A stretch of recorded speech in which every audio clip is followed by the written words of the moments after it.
The merchant Prince Vexlar had made a grave miscalculation. He stood in his private viewing chamber, all four of his optical stalks focused on the arena floor 300 meters below, watching the small human female circle the perimeter of the Colosseum with predatory grace. 8 corpses lay scattered across the crimson sand. Warriors from 4 different species, each one a proven gladiator with dozens of kills to their names. Each one dead within the first hour.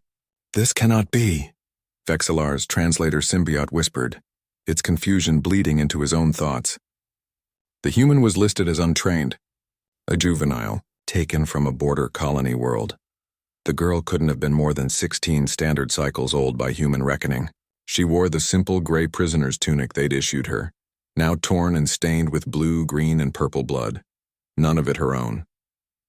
Her dark hair hung loose around her face, and even from this distance, Vexlar could see the cold calculation in her eyes as she surveyed the arena. She'd taken a blade from the first opponent she'd killed, a Kresh warrior twice her size who'd charged in expecting an easy victory. The human had simply sidestepped, used the creature's own momentum against it, and driven its own horn through its throat. The entire exchange had lasted 4 seconds. The next 3 had attacked together. They hadn't lasted much longer. "Send in the Vraxian," Vexlar commanded, his business tentacles twitching with agitation. The Vraxian were his most expensive acquisitions, apex predators from a high-gravity world, all muscle and rage and razor-sharp claws. The gate groaned open. The Vraxian emerged, its massive form casting a shadow across half the arena.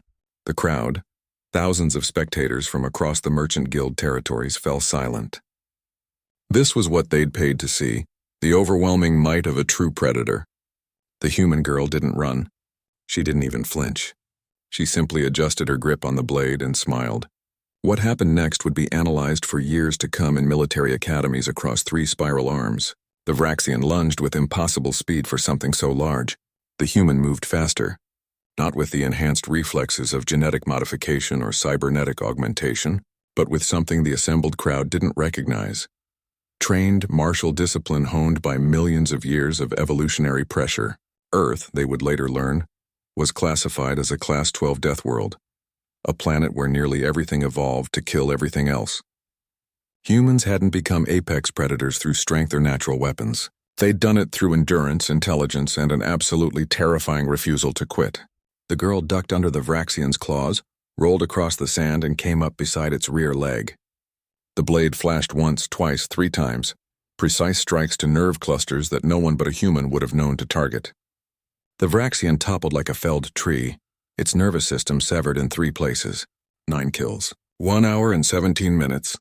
In his chamber, Vexlar began to feel something his species rarely experienced. Fear. "Send in the others," he hissed. "All of them." The command was relayed. Guards rushed to open every gate simultaneously. 15 more gladiators poured into the arena, the entirety of Vexlar's remaining stable. Surely overwhelming numbers would succeed where individual skill had failed. The human saw them coming. She sprinted toward the nearest fallen opponent, the Kresh warrior, and grabbed its severed horn from the sand. Now she had 2 weapons.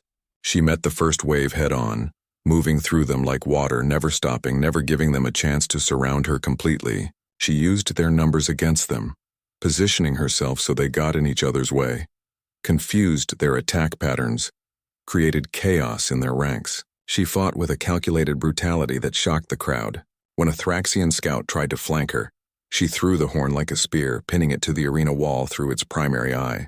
When 3 Kelly's warriors attempted to coordinate an attack, she grabbed one and used its body as a shield against the others, then dispatched all 3 before the first one had stopped twitching.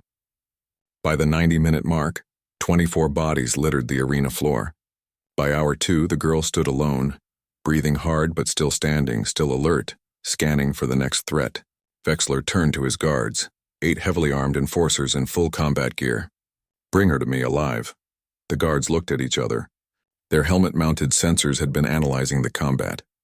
They'd watched the small human cut through trained warriors like they were nothing. They'd seen the cold, efficient violence, the complete lack of hesitation, the terrifying adaptability. "My lord," the senior guard said slowly, "we respectfully decline." "What?" Vexlar's stalks whipped toward them. "She's a Deathworlder, my lord." "An unmodified human from a Class 12 planet?" Combat regulations state that I don't care about regulations. She's one small... The guard interrupted, something he would never normally do. My lord, I have 3 hatchlings at home. I will not enter that arena.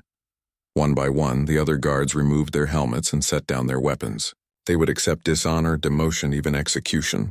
But they would not face the Deathworlder girl. Down in the arena, the human had found the water station and was drinking deeply, her eyes never leaving the viewing chambers above. Even at this distance, Vexlar swore she was looking directly at him.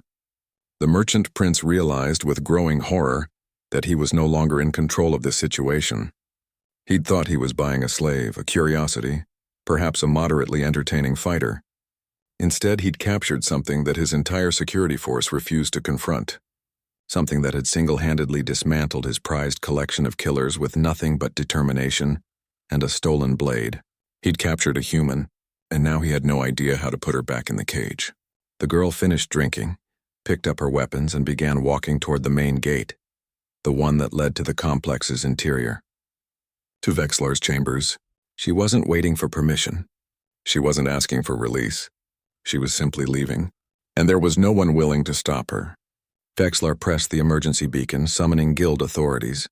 They would want to study this, to understand how a single untrained juvenile from some backwater planet could create such devastation. They would have questions. But right now, Vexlar only had one thought. The Merchant Guild's intelligence on Deathworlders was woefully, catastrophically inadequate. The girl reached the gate.